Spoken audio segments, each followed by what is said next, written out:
새로운 성전의 시대라는 제목으로 말씀 좀 함께 나누겠습니다.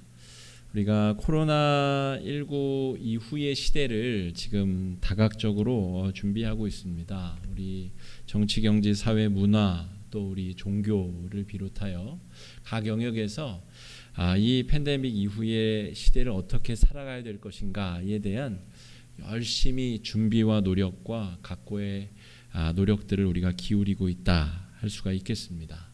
의료적으로는 백신을 만들고 치료제도 만들고 어떻게 집중 치료실을 더 효과적으로 운영할 것인가 이런 것을 포함하여서 우리가 앞으로도 마스크와 언제까지 더불어 살아가야 되는가 이런 인식의 문제, 백신 맞은 사람들만 어느 공간에 들어갈 수 있다라고 하는 백신 패스에 관련된 여러 가지 논의들, 이런 것들이 다 이 코로나 이후 시대를 살아가기 위한 우리들의 노력이다라고 말할 수가 있겠습니다.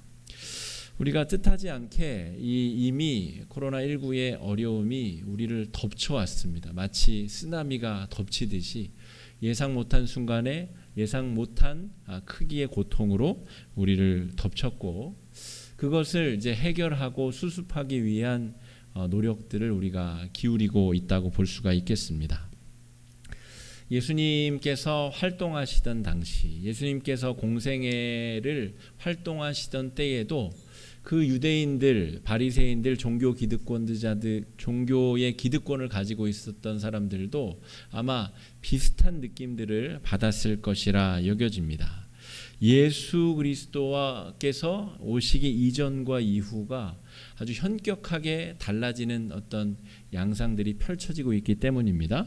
예수님은 오셔서 안식일에 병자를 고치시고 또 여러 율법의 조항들을 재해석하셔서 새롭게 가르쳐 주시고 또 죽은 자를 살려주시기도 하고 성전에 올라오셔서 성전을 정화시키며 장사하는 자, 물건 파는 자, 돈 바꾸는 자들을 다 성전에서 내쫓으시며 자기가 안식일의 주인이자 이 성전의 주인이시다 이렇게 천명하기도 하였습니다. 그래서 예수님이 예루살렘에 들어오신 이후로 대제사장들과 백성의 장로들이 끊임없이 예수님을 공격하고 예수님을 죽게 만들려고 여러 논의들을 이어갔던 것입니다.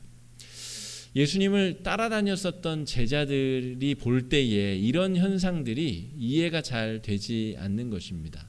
우리는 이제 코로나의 이 어려움이 오고 그것을 이겨내는 과정이지만 지금 정말 이 잔잔한 호수와 같던 이 유대교 사회 속에서 예수라고 하는 분이 오셔서 던진 이 파문이 워낙 크게 지금 일고 있기 때문에 그 파문을 잠재우기 위한 대제사장 장로들의 시도들도 아주 거세고, 또 제자들의 입장에서 볼 때에는 예수님이 오셔서 어떤 과격한 변화들을 이끌어내실 것 같은데 실제로는 별일이 벌어지고 있지 않은 것이죠. 로마 이 지배 체제를 전복시켜 가지고 유대인들에게 자유를 주는 것도 아니고, 그렇다고 해서 대제사장들, 장로들이 한순간에 다 실각하고 몰려나는 것도 아니고 뭔가 눈에 띄는 변화들이 없어 보이는 것이죠. 그래서 제자들 중에 하나가 오늘 13장 1절에 보면 아주 중요한 질문 한 가지를 던지게 됩니다. 예수님은 이미 제자들과 함께 예루살렘에 올라와 있는 상태고 이 제자가 이런 질문을 하게 되는 것이죠. 13장 1절 말씀 한번 화면을 보시고 같이 읽어보겠습니다. 예수께서 성전에서 나가실 때에 제자 중 하나가 이르되 선생님이여 보소서 이 돌들이 어떠하며 이 건물들이 어떠하니까. 이 돌들과 이 건물들이라고 하는 것은 예루살렘에 있었던 헤롯이 지은 성전을 의미합니다. 이 성전이 예수님이 예루살렘에 올라오셔서 이 성전 다 쓸어버릴 줄 알았는데, 혹은 이 성전에 로마 군인들 다 몰아내고 여기에 왕이 되실 줄 알았는데 지금 며칠이 지나도록 지금 뭐하고 계십니까? 그리고 이 성전은 그냥 영원히 잘 유지될 것입니까? 라고 제자들이 물었다는 것이죠. 그런데 예수님의 제자 그룹 중에는 열심당원이라는 사람들이 있었습니다. 열심당원은 성경에 가나나인 시몬 그리고 가롯인 유다 이렇게 나오는데 이 가나나인이라는 말이 열심당이라는 뜻입니다. 그래서 열심당은 유대 독립을 꿈꾸던 독립운동가들이었습니다. 그래서 세리가 지나가면 가슴팍에서 단도를 꺼내서 암살하고 도망가는, 유대 독립을 위해서는 암살도 거부하지 않는 사람들이, 무시무시한 사람들이 이 열심당원들인데, 예수님의 제자 중에도 최소 2명 열심당원들이 있었습니다. 그 중에 하나가 우리가 잘 아는 가롯 유다입니다. 여기서 예수님께 질문한 제자가 우리 베드로, 안드레, 야고보, 요한 같으면 그 이름이 들어갔을 텐데, 아마도 그 다른 제자들 중에 하나, 제가 추측하기로는 그 열심당원들 중에 하나가 아니었을까 싶습니다. 예수님, 이 예루살렘에 올라오셨으면 이거 다 뒤집어 엎읍시다. 이거 뭡니까 지금? 성전 이거 저 부자들, 저 대제사장들의 그 놀이터 아닙니까? 예수님, 저런 거 보기 싫으시죠? 저희와 함께 지금 사람들 다 민심을 들끓게 해가지고 이 성전 다 들어 엎읍시다 라고 하는 의도로 이 질문을 한 것으로 여겨집니다. 성전이 얼마나 대단했는지를 상상도로 좀 보여드리겠습니다. 이게 헤롯 성전의 상상도입니다. 저 큰 건물 옆에 쪽에 보면 이제 조그만 건물들이 있는, 그게 사람들 사는 집입니다. 그러니까 이 성전의 크기가 얼마나 대단하였는가를 추측할 수 있죠. 성전을 짓는 데에만 83년이 걸렸습니다. 외벽을 짓고 틀을 잡는 데는 9년이 걸렸고, 그 안에 세부적인 공사를 마무리 짓는 데에 총 83년의 시간이 걸렸다는 것이죠. 이 성전은 세 번째 세워진 성전인데, 첫 번째 솔로몬 성전, 두 번째 스룹바벨 성전, 그리고 세 번째가 이 헤롯이 지은 성전입니다. 헤롯은 하나님을 사랑해서 성전을 지은 사람이 아닙니다. 자기가 이두메 사람, 이방인이기 때문에 유대인들의 왕으로 살기 위해서는 환심을 얻어야 해서 이 성전을 대가로 지어준 것이죠. 그래서 아주 화려하고 웅장한 성전을 유대인들에게 지어주고, 자신은 유대인의 왕으로 이제 군림하게 할 의도로 이 성전을 지어줬습니다. 제자의 이 질문에 대해서, 이 성전은 왜 이렇게 계속 유지가 되는 것입니까? 예수님이 오셨는데도 왜 망하지 않습니까? 라고 하는 질문에 예수님께서 이렇게 대답하십니다. 2절 말씀 읽어보겠습니다. 예수께서 이르시되 내가 이 큰 건물들을 보느냐? 돌 하나도 돌 위에 남지 않고 다 무너뜨려지리라 하시니라. 멀쩡하게 있는 예수님 당시는 사실 성전이 계속 지어지고 있는 중이었거든요. 지금도 바르셀로나의 성가족 성당, 거기도 지금 1800 몇 년도부터 지금까지 계속 짓고 있잖아요. 가우디 건축가가 죽고 난 다음에도 계속 짓고 있는 것처럼, 이 당시에도 계속 짓고 있는 이 성전을 향하여 예수님이, 야, 이 성전은 돌 하나도 돌 위에 남지 않고 다 무너뜨려 없어질 것이다. 실제로 주후 70년, 예수님이 지금 이 말씀을 하실 때로부터 약 36년 뒤에 이 성전이 로마군에 의해서 완전히 폐허가 됩니다. 당시에 금붙이, 은붙이가 성전에 많았기 때문에 금붙이, 은붙이 찾느라 로마 군인들이 진짜 돌 위에 돌 하나까지 다 없애가며 성전을 괴멸시키고 거기서 자기들의 이익을 취했다고 할 정도로, 이 말씀이 그대로 성취된 것이 역사적으로 기록될 정도로 주후 70년의 성전 파괴는 아주 무시무시한 것이었습니다. 성전이 완성된 게 AD 63년인데 불과 7년 뒤에 완전히 성전이 무너지게 된 것이죠. 예수님은 건물로서의 성전의 가치는 더 이상 유효하지 않다라고 하는 새로운 복음을 전하고 계신 것이죠. 예수님이 오셔서 십자가에 달려서 지금 너희들에게 주려고 하는 이 복음의 능력은, 이 사람이 지은 위대해 보이고 대단해 보이지만 이 사람의 건물로는 그 위대함을 다 담을 수가 없다. 이 건물은 이내 곧 파괴될 것이다 라고 예수님은 분명히 예언해 주고 계십니다. 그럼 83년이나 공들여 지은 건물이 불과 7년 만에 파괴된다는 것이 얼마나 허무한 이야기입니까? 여러분, 우리가 예수 믿기 이전에 붙잡고 있었던 여러 가치관들, 이것이 정말 소중하다, 정말 중요하다. 우리가 어렸을 때 전래 동화들을 통해서 가치관들을 배우잖아요. 유치원 선생님, 초등학교 선생님, 여러 우리 부모님들을 통해서, 여러 우리의 인생의 선배들을 통해서 가치의 중요성을, 무엇이 중요한 가치인지를 배우는데, 예수를 만난 이후에는 그 모든 가치의 중요성들이 다 제로가 되고 다 0이 되고, 이제 새롭게 예수님께서 열어가시는 새 성전의 시대가 열릴 것이다. 예수님은 그렇게 오늘 선포하고 계시는 것이죠. 코로나19가 이제 막바지라고 보는 사람들도 있고요.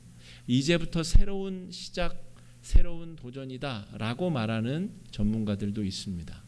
여러분, 어찌됐든 우리는 근 2년간 아주 혹독한 혼란과 어려움의 시기를 보냈습니다. 그리고 이제 새롭게 우리에게 중요한 것들을, 가치관들을 새로 정립해야 될 시기에 놓여져 있습니다. 이때 우리의 가치관이 바로 정립되지 못하면 이 순간 이후로 저는 이 질문을 가룟 유다나 가나나인 시몬이 던졌다고 추측을 하는데, 이 질문 이후에 가룟 유다는 예수를 팔아넘겨 예수를 십자가에 못 박는 길로 가게 됩니다. 이 위기의 때에 우리가 우리의 신앙의 가치관, 우리의 삶의 목적, 우리가 왜 살아있는지를 바르게 새롭게 정립하지 못하면 우리가 베드로의 길을 가게 될지 유다의 길을 가게 될지 우리는 쉽게 예측할 수가 없다는 것이죠. 여러분, 예수님께서는 이 성전 파괴를 말씀하시며 종말이 다가오고 있다 얘기하고 있습니다. 그래서 이 마가복음 13장의 이야기는 복음서 전체 중에서도 굉장히 조금 어둡고 무거운 내용들을 담고 있습니다. 이제 심판이 임할 것인데 너희들은 산으로 도망하라. 그때가 겨울이 되지 않도록 주의하라. 예수님께서 무시무시한 이야기들을 이 마가복음 13장, 이 마태복음 24장, 누가복음 21장 다 같은 말씀인데 그런 무시무시한 이야기를 하고 계시다 하는 것이죠. 그런데 여러분, 종말이 무조건 두렵고 공포스럽기만 한 것이 아니라 창조가 있었다면 종말이 있는 것이 당연한 것이고, 하나님이 이 우주 만물을 지으셨다면 그것이 끝맺음을 해야 될 때가 있는 것이죠. 인간의 개인의 역사에서도 탄생이 있고 또 청년의 때가 있는가 하면 중년기를 지나 노년기를 거쳐 한 사람의 개인적 종말을 맞이해야 될 때가 인간에게도 있는 것이죠. 이 세상도 마찬가지입니다. 예수님은 그 종말의 때에 대한 예언을 하고 계신데, 이 13장은 두 가지 예언을 하고 있습니다. 첫 번째로는 성전의 멸망에 대해서 예언하고 계시고, 두 번째로는 예수님이 재림하게 될 때에 대한 예언. 이것이 여러분 섞여서 이해가 되기 때문에 굉장히 어려운 것이고요. 제가 나중에 우리 계시록 강해나 혹은 이 종말론에 대해서 성경 공부나 강해를 하게 될 때 이 부분은 조금 더 자세하게 설명을 드리도록 그렇게 하겠습니다. 중요한 것은 예수님이 종말을 말씀하셨는데 종말에 대한 막연한 두려움에 사로잡혀서 지낼 필요도 없고, 또 반대로 정말 지금까지도 세상이 안 망했는데 나 죽기 전에 혹시 망하겠어? 라고 하는 그런 막연한 회피의식도 좋지 않다는 것이죠. 정말 우리에게 건강한 것은 매일 매순간 우리에게 또 우리 이 시대에 종말이 임할 수도 있다라고 하는 두려운 마음을 가지고 자기 자신을 돌아보며 또 믿음을 새롭게 하고 경건을 새롭게 하며 살아가는 태도가 중요하다라고 말할 수 있겠습니다. 예전에 666, 최근에는 베리칩, 이런 조금 과도한 과대망상적인 종말의식에 사로잡혀서 이 찬란하고 아름다운 시간들을 낭비하는 것도 옳지 않고요. 종말은 없다라고 하면서 정말 신앙의 길에서 벗어나 놀고 먹고 즐기며 이 세상을 낭비하며 지내는 것도 옳지 않다 하는 것이죠. 바른 종말의식이 우리의 신앙을 이 위기 시대에 더 성숙하고 건강하게 만들어갈 수 있다, 이렇게 볼 수가 있겠습니다. 예수님께서 하시고자 하는 말씀은 새로운 성전의 시대가 열린다는 것입니다. 그 이전에 사람들이 생각할 때 저 화려한 성전 안에 하나님께서 머물고 계시다고 믿었습니다. 성전 안에 가장 거룩한 공간 지성소 안에만 하나님이 계시다고 믿었는데 이제는 아니라는 것이죠. 예수님이 오셔서 하시는 이야기는 내가 하나님 자신인데, 내가 하나님의 아들인데 이제 내가 십자가에 달려서 죽고 나서 내가 승천하고 성령이 임하시게 되면 성령님은 저 성전 안에만 계시지 않고 믿음으로 말미암아 구원받은 모든 성도들의 마음과 그들이 머무는 삶의 자리와 이 세상 온 곳에 편재하여 하나님께서 임하실 것이다. 성령이 임하실 것이기 때문에 저 성전은 더 이상 건물로서의 가치가 없다. 그래서 파멸될 것이다. 금덩이 은덩이를 탐하는 군대에 의해서 진멸당하게 될 것이다 라고 예수님께서 예언하고 계시는 것이죠. 그러므로 예수님께서 말씀하시는 새로운 성전의 시대라고 하는 것은 건물로서 그 안에만 하나님이 계시다라고 하는 편협된 믿음이 종말을 맞이하게 될 것이고, 이제 성령이 임하시는 모든 성도의 마음과 몸과 삶의 자리가 성전으로 거듭날 것이다. 우리 모두가 성전이 되는 세상이 올 것이다 라고 하는 새 시대를 선포하고 계시는 것입니다. 여러분, 예수님은 자신의 복음을 새 포도주에 비유하여 말씀하셨습니다. 마가복음에는 2장 22절에 그런 표현이 등장하는데, 새 포도주는 새 부대에 넣어야 된다.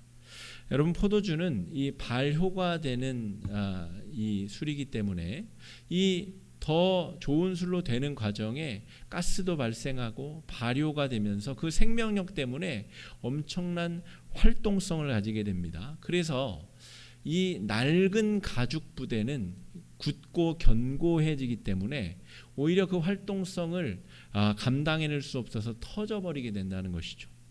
예수 그리스도의 복음을 새 포도주라고 비유하셨다는 것은 그 포도주를 담을 만한 새 부대가 준비되어져야 된다는 것입니다. 이 헤롯 성전을 가지고는 예수 생명의 복음을 담아낼 수 없다는 것이죠. 이 헤롯 성전과 성령 하나님의 강림 사건이 공존할 수 없다는 것입니다. 하나는 종말을 맞이해야 되고 하나는 새로운 시작을 맞이해야 된다. 예수님께서 그렇게 말씀해 주고 계십니다. 여러분, 제가 부임하고 나서 3년 만에 이제 첫 항존직 선거를 맞이하게 됩니다. 저 개인적으로도 많이 기도하며 이 선거를 준비하였고, 당회에서도 많은 논의를 하면서 이 항존직 선거를 준비하였습니다. 그래서 가급적이면 우리가 오해와 또 상처받는 사람 없이 정말 축제와 기쁨의 잔치로 이 항존직 선거가 진행되기를 바라는 마음으로 준비하였습니다. 형태가 조금 다르게 준비됐기 때문에 성도님들 중에 조금 불편하게 느끼시는 분들도 있을 수 있는데, 이 코로나 이후의 시대는 우리가 항존직에 대한 개념도 좀 새롭게 가질 필요가 있습니다. 코로나 위기를 지내면서 사실은 우리 직장이 위험에 처하신 분들, 사업의 위협에 처하신 분들, 그래서 거주지를 이동하셔야 되는 분들, 직장도 옮기셔야 되는 분들, 여러 변화들이 많아졌기 때문에 우리가 코로나 이전 시대의 항존직의 개념으로 다음 주에 투표에 임하시면 조금 혼란스러울 수 있습니다. 이제 다가오는 시대는, 변화하는 시대에는 우리 교회 자체가 새로운 가죽 부대가 되고, 우리 성도 한 명 한 명이 새로운 가죽 부대가 되고, 정말 하나님께서 편하게 쓰실 만한 사람이 누구인가, 하나님께서 편하게 쓰실 만한 교회가 어디인가, 하나님께서 우리 화곡중앙교회를 마음껏 편하게 쓰셔야 되는데 우리 교회는 그럴 만한 준비가 되어 있는가, 옛 성전을 우리는 허물 만한 용기가 있는가, 새로운 성전의 시대를 우리는 맞이할 준비가 되어 있는가, 우리 스스로를 돌아보고 준비해야 될 시점이 되었다라고 할 수가 있겠습니다. 예수님께서 13장 24절 25절에 종말의 때의 그 분위기, 우리가 지금 처해 있는 이 상황은 아닌지 한번 같이 읽어보겠습니다. 13장 24절 25절 말씀입니다. 시작. 그때에 그 환난 후 해가 어두워지며 달이 빛을 내지 아니하며 별들이 하늘에서 떨어지며 하늘에 있는 권능들이 흔들리리라. 그럼 마치 코로나 위기를 겪고 있는 우리들의 상황 같지 않습니까? 내일이 두렵고 당장 내년에 우리 삶이 어찌 될지 알 수 없고 직장이, 사업이, 인간관계가 정말 한치 앞을 알 수 없는 그런 상황 속에 있는 우리들. 그런데 놀랍게도 예수님은 이 때에 옛 성전은 무너지고 새로운 성전의 시대가 열릴 것이다 라고 하는 파격을 이야기하고 계시다는 것이죠. 여러분, 혼란으로 가득한 시대 속에서 새로운 성전은 세워집니다. 여러분, 우리의 삶이 위기에 처해 있다면 그 위기 안에서 하나님과 그 거룩한 만남을 통하여 우리는 새로운 길을 발견할 수 있게 됩니다. 하나님께서 우리에게 새로운 기회를 허락하여 주시고 우리의 연약함을 다 무너뜨리고 새롭게 견고한 믿음의 반석 위에 우리가 설 수 있도록 하나님께서 이끌어 주실 줄로 믿습니다. 다음 주에 항존직 선거를 앞두고 제가 항존직 선거에서 시험 들지 않는 비법을 몇 가지 좀 말씀드리려고 합니다. 사실은 우리나라 사람들은 이 명예와 직분에 대한 욕심이 사실 있습니다. 또 장유유서라고 하는 관습적인 특징도 있기 때문에 나이가 되면 응당 어떤 자리를 내가 얻어야 된다라고 하는 것이 저 서구권의 사람들보다는 훨씬 더 높은 것이 사실입니다. 그런데 우리가 새로운 성전의 시대를 맞이한다는 것은 기존에 우리가 가지고 있었던 유교적인 그런 장유유서의 가치관, 명예와 직분, 완장을 소중하게 여기는 내 세상적인 관점, 이 모든 것들이 다 헤롯 성전과 함께 무너져 내려야 됩니다. 다 무너져 내린 다음에 정말 하나님께서 누구를 선택하시는가만 남아야 됩니다. 하나님께서 선택하셨다, 주어가 바뀌어야 선거가 지나고 아무도 상처받지 않습니다. 하나님께서 하셨다는데 누가 그것에 이의를 달고 손가락질을 할 수가 있겠습니까? 저희는 나보다 봉사도 덜하고 나이도 적고 나보다 이러저런 부족한 점이 많은데 왜 저희는 되고 나는 떨어지는가? 이런 모든 논쟁은 하나님께서 선택하신다라고 할 때 한순간에 사라질 수 있습니다. 우리가 새롭게 하나님의 나라를 만들고 새로운 성전의 시대를 열어간다고 하는 것은 이 세상의 가치관을 그대로 교회로 끌어와서는 절대로 이루어질 수 없습니다. 돈이 많은 사람은 좋은 직분을 얻고 세상에서 명예와 권력을 가진 사람이 교회 안에서도 그대로 직분을 갖는 것, 그게 신앙과 무슨 관련이 있습니까? 예수가 우리에게 전해준 복음과 어떤 관련이 있습니까? 여러분, 세상에서는 똑같은 가치관으로 사람들이 선출될 줄 몰라도 교회에서는 하나님이 쓰시기 편한 사람, 하나님이 쓰시기 좋은 사람이 일꾼이고 사람이 뽑지만 하나님이 사람을 세우십니다.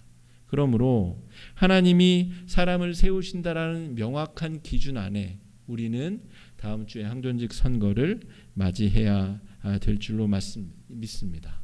항존직 선거는 인기 투표도 아니고 감투나 명예를 나누는 그런 시간도 아닙니다. 그리고 바뀐 시대의 항존 직분자는 상황이 어렵게 되면 잠시 휴무를 할 수도 있고 또 멀리서 기도로 협력하며 잠시 떨어져 있을 수도 있습니다. 예전 시대에 한 마을에 모여 살던 시대에 우리 복음이 전래될 당시의 교회의 모습과는 지금 너무나 다르기 때문에 그렇습니다. 하루에도 지방을 다녀와야 될 수 있는 그런 시대를 살아가고 있는 우리에게 예전의 사고방식, 예전의 항존직에 대한 의식을 우리가 다 내려놓고 하나님께서 쓰시고자 하는 일꾼, 하나님께서 편히 쓰고자 하는 일꾼이 바로 세워질 수 있도록 여러분 위해서 기도해 주시고, 아무런 탈이 없을 수는 없겠으나 가급적 우리가 은혜와 축제 가운데 이 항존직 선거가 잘 맞춰질 수 있도록 성도님들 기도로 협력해 주시기 바랍니다. 예수님께서 종말을 이야기하셨지만 여러분, 저는 종말이 두려움으로만 채워져 있다고는 생각하지 않습니다. 종말이 와야 우리가 하나님 나라에서 영광의 나라에 들어갈 것 아닙니까? 개인적인, 제가 나이가 많이 들어서 하나님 나라 부르시면 종말이 있어야 천국에 입성할 것 아닙니까? 그러니까 종말은 두려움으로만 채워진 것이 아니라 희망과 소망으로 이어지게 되어 있습니다. 코로나가 이제 끝나서 어찌 해야 되나 두려움도 많을 수 있지만 희망을 발견하시고 소망으로 나아가시는 자에게 주님께서 더 큰 은혜의 선물을 주시리라 믿습니다. 35절 말씀 우리 한번 같이 읽어보겠습니다. 시작. 그러므로 깨어있으라. 집 주인이 언제 올는지, 혹 저물 때일는지, 밤중일는지, 다굴 때일는지, 새벽일는지 너희가 알지 못함이니라. 이것이 바로 종말의 때를 살아가는 우리 성도들의 바른 신앙의 자세, 바른 마음의 태도이리라 믿습니다. 깨어서 기도하고 염려거리가 있으면 사람이 아니라 하나님께 먼저 기도하고 하나님께 먼저 아뢰고 소망을 두며 믿음으로 나아가실 수 있는 여러분들 되시기를, 새로운 성전으로 세워지는 우리 자신과 우리 교회가 될 수 있도록 이 시간에 여러분 말씀 의지하여서 우리 함께 좀 기도하는 시간을 갖겠습니다. 특별히 다음 주에 있을 항존직 선거, 하나님이 쓰실 만한 일꾼들 많이들 세워지게 하여 주시고 아무도 상처받거나 낙심하는 사람들 없을 수 있도록 주님 이 교회를 지켜주시고 우리의 마음을 지켜달라고 이 시간에 마음을 합쳐 함께 기도하며 나아가